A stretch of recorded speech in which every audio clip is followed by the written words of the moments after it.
So this is for the Tuesdays with Morrie discussion. So the first question is, who do you think got more out of their Tuesday meetings, Mitch or Morrie? In what ways? And how do you think each would answer this question?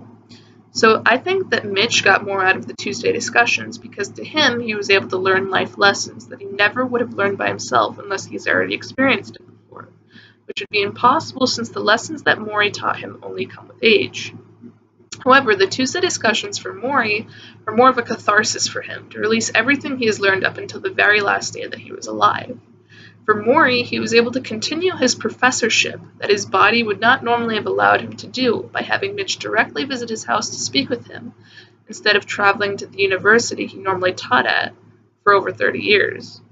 I think that both Mitch and Morrie would have said that Mitch benefited more from the discussions as well, because Mitch had a lot more to learn than Morrie did, since Morrie is the one who has already experienced more of life.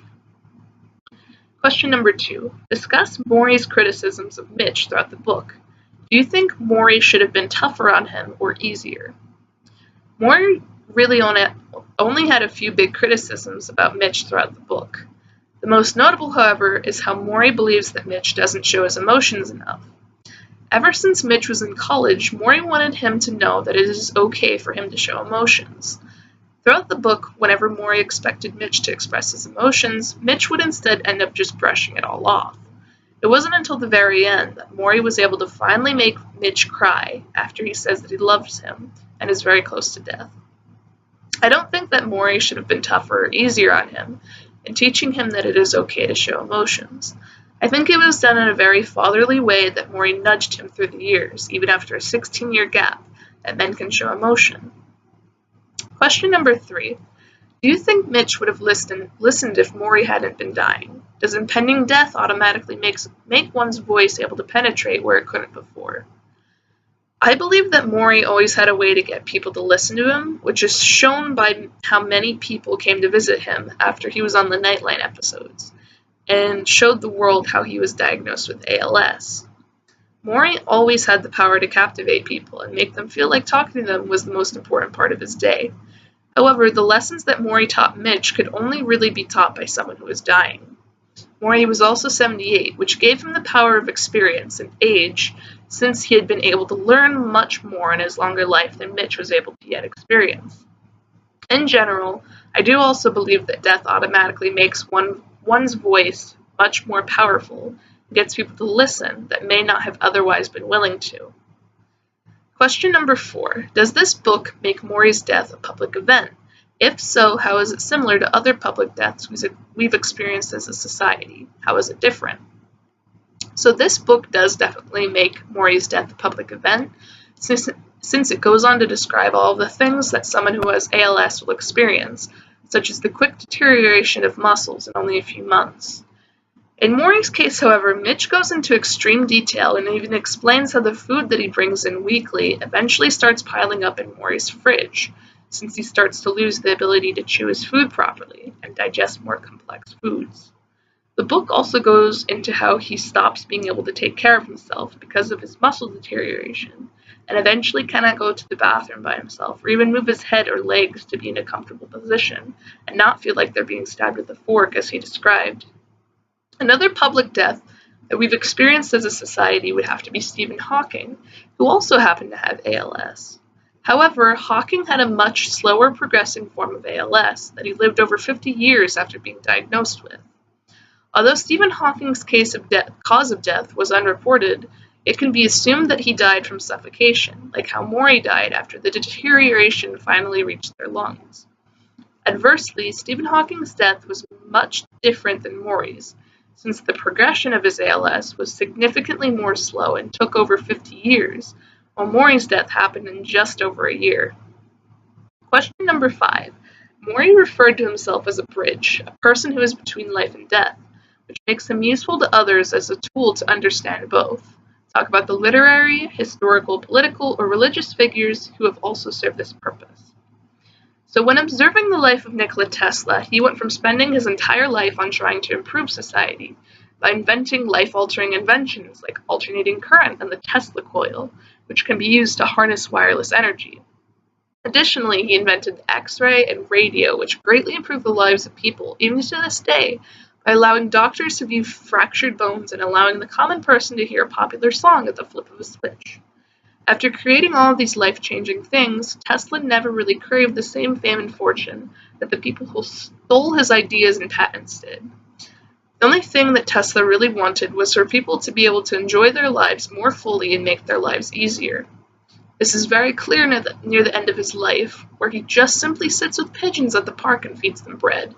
This simple act shows us to appreciate the small things in life, like the outdoor animals that we see every day. Question number 6. Morrie told Mitch about the tension of opposites. Talk about this as a metaphor for the book and for society. So Morrie explains to Mitch about the tension of opposites, which is basically like a rubber band that is constantly pulling us in one direction or another in our lives. The tension of opposites is what happens when you want one thing to happen or know that it should happen in one way and instead do something different. In the book, as a college student, Mitch always believed that he would be a person who didn't care about money or the more mundane things about life, such as promotions, but instead about happiness and enjoying the presence of the people around him. Instead, after graduating college, Mitch is pulled into exactly what he thought he would never become, and ends up trying for work promotions to get the newest car or the biggest house in order to try to make himself happy. He only even realizes that he's been doing this when he goes back to speak with his old professor, who gives him more life lessons on being happy with what you have and appreciating the simple things in life. Meanwhile, in society, people are constantly striving to get the next biggest thing, just as Morrie said, and many people aren't happy with their lives because as soon as they get the thing they've been striving so long to obtain, they're met with an emptiness that doesn't quite fulfill their desires. Question number 7. Mitch made a list of topics about which he wanted Morrie's insight and clarity. In what ways would your list be the same or different? Mitch's list of topics that he wanted Morrie's opinion on consisted of death, fear, aging, greed, marriage, family, society, forgiveness, and a meaningful life. My list would probably be the same if I was in the same situation as Mitch, since he knows that Morrie is a philosophical thinker. I would especially want to know what Morrie thought about greed and his political stance on a capitalist society. I would want to know why he decided to stay in America, where everyone is so focused on money and being at the top, when he is so avidly against it, and all for being at peace with oneself instead.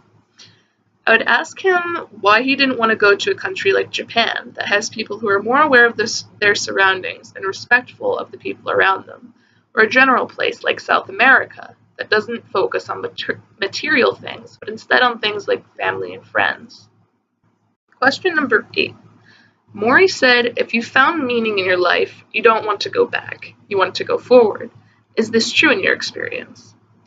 In my experience, I have found that when I have a goal in life, I will not quit until I obtain it. Especially when I have something that I'm striving for, that goal is the only thing that I have on my mind, and I won't usually think about anything else that has led up to that point in my life.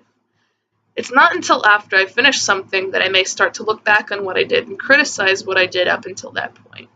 Overall, I do tend to look forward in my life after figuring out what I want to do with my life. As of now, I look forward to going to college, getting a part-time job, and getting a full-time job as an accountant after I'm finished with college. But before, when I was all over with what I wanted to go to college for and continuously bounced between different majors, I just wanted time to stop or to go backwards so I would have more time to decide. But in the end, I'm finally content with what I want to do. So to me, it doesn't matter how much time goes by, because it only brings me one step closer to where I want to be. So Morrie's quote, if you found meaning in your life, you don't want to go back, you want to go forward, is completely relevant to my life. Question number 9. Was Morrie judging people who choose not to have kids with this statement, if you want the experience of having complete responsibility for another human being, and to learn how to love and bond in the deepest way, then you should have children? Whether or not he was, do you agree? I do not believe that Morrie was judging people who choose not to have kids in this quote, because he doesn't seem like the kind of person that would judge people over something like that. I believe he would have just suggested that someone that wanted to learn how to love and bond in the deepest way to have children. However, I do not agree with him in having children to learn complete responsibility for another or to love and bond in the deepest way, because newborn kittens require a lot more attention and need to be fed constantly every 2 to 3 hours for the entire day for weeks. especially if the newborn kittens don't have a mother or foster mother. The person taking care of the kitten has to do absolutely everything for the kitten, including helping it go to the bathroom and making sure that there is enough clean space and blankets for the kitten or kittens, as well as having a heated space for them to lay on.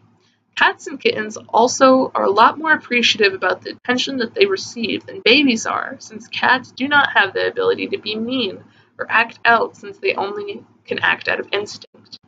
Humans, however, have the capacity to be cruel, even if they've been taken care of their entire lives. Since cats are by default very innocent creatures that only know how to show love, I believe that owning animals is the way to know how to love and bond in the deepest way, and have complete responsibility over something instead of having children.